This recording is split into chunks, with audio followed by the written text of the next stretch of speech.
Look here. Sit down. Thank you. Look. Thank you. Okay, they say that one of the most pitiful things in the world is for someone's income to grow and you not to grow with it. I hope, trust, and pray that this is a sign that I have added value to my life and to that of others. And with all due deference, for the sake of time and protocol, I'm going to forego some of the thank yous and the accolades and the salutations. Those of you, you know I love you, but I cannot even tell my story or begin to tell my story, though, with at least thanking, of course. Look, my entire Team New Vision family, I love you. Darnell and Tracy Self, you know I love you. And then, of course, Don Harvey, you complete me, and I thank you. Now, getting through all of that. Look, for those of you that truly don't know my story, I'm Jermaine Johnson, and in the year 2000, I was actually one of the top 5 youth pastors in the nation. I've been in Christianity Today, Promise Keepers, BET, TBN, worked with Bishop Jakes, Blake, and Long, but still I had a home in foreclosure and 3 children. And I needed some things to change. And January 31st, 2001, somebody invited me out to a hotel briefing. I saw it. I got involved, and my entire life has been changed ever since. But still, to just tell you some of that, because I'm not an overnight success. I've gone through some struggles. I'm not an exception to the rule. Understand. Look, as soon as I got into this business, my sponsor quit, and my sponsor quit. I started, though, the first TMV briefing in the California area 5.5 years ago. All the core team, all the original team of that briefing quit. So I was the only one there except Sonia English. I stayed at the manager position for over a year as an area coordinator. Please don't tell Wilburn Smith that, but I was area coordinator and I was a manager for over a year.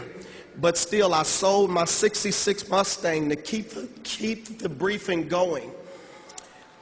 My entire family quit on me. I went through a divorce. Everybody quit on me except my mother and my 3 children and Don Harvey. Hold on. I'm not going to cry. So look, December 1st, 2004, I woke up to about $8,000 in chargebacks because someone in my business was doing bad, or say the writing faulty business. And so I didn't know what to do, but still I did not quit. At the age of 29, at a Super Saturday, I was having heart palpitations, and they had me hooked up to a heart monitor because I was suffering from a thing called stress. And I needed some things to change. And maybe you just picked up on it, but see, the entire premise of my entire story is that I stutter. From the age or from birth, they labeled me as handicapped. And they said I would probably not be able to do anything. They actually said I would probably only be able to do blue collar work. And so that followed me. But still, I went to a convention in 2001, or actually 2002, OKC. And at that convention, I heard Paul J. Myers say, in this business, you must be daring, bold, audacious, and slightly obnoxious. And also, it was at that same convention that I heard Harlan Stonecipher, our founder, actually say, look, over the next 90 days, put your head down, draw a line in the sand, and go to work. And I was at the manager position, and Philadelphia 2002 was coming in about 90 days, and I said, I'm going to do it. And in a 90-day period, I skipped director, went straight to executive director. I've never wore a director's pin, and they told me I couldn't do it. But still, but look at this. See, look. See, maybe though you've never had to do the briefing and have people on the front row laughing at you because you get stuck on a word. See, or maybe though you've never had to do a 3-way call and the prospect actually say, man, look, he can't talk. See, though maybe, okay, you've never had to go out in the field and pass out a magazine and it takes you 3 or 4 times to even say hello. See, I stutter, but I searched it out. And the definition of stuttering simply means to have an audible involuntary disruption. And see, maybe yours isn't audible, but all of us in here at some point in times have involuntary disruptions.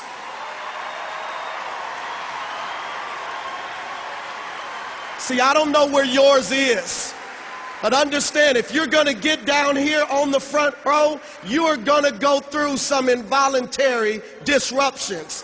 Some of you, maybe they're at your home, maybe they're on your job. Some of you have to go back to them. But still, it's how you respond to them. And so very quickly, I'm just going to give you 5 things that I get through this stuttering process on and I live my entire life by. And the first one is that, look, if you want to be a failure, any excuse will actually do. The second one that I actually use is that, look, in this business, you must be willing to dwell in the tears of the moment so you can live in the laughter of a lifetime. I'll say it again. You must be willing to dwell in the tears of the moment so you can live in the laughter of a lifetime. And then the third thing I just say to myself all the time, look, I'll just stutter my way into being a millionaire. Talk about me all you want to, doesn't matter.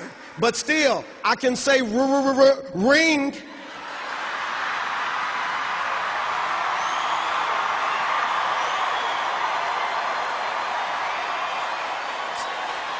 You see, look here, in closing, I found out a couple of things.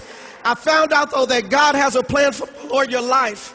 And your plan is hidden in your problem. And your problem is a hint of your prophecy.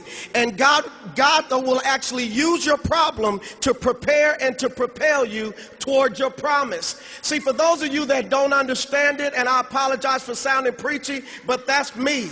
And understand, Romans 8:19 says, for look, I reckon that these present sufferings or these involuntary disruptions are not worthy to be compared to the glory that shall be revealed. So for all of you,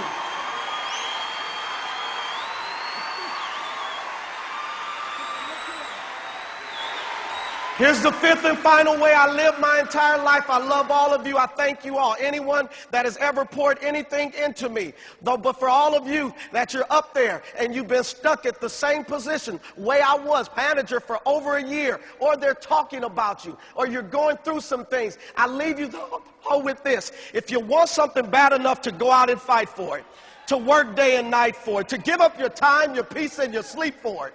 If all that you dream and scheme is about it and life seems useless, worthless without it. If you gladly sweat for it, fret for it, and plan for it, and lose all terror of the opposition for it. If you simply go after that thing that you want with all your capacity, strength and sagacity, faith, hope, confidence, and stern pertinacity. If neither cold, poverty, famine, nor gout, sickness, nor pain of body and brain can keep you away from that thing that you want, if dogged and grim you besiege and beset it, with the help of God, you will get it. God bless you.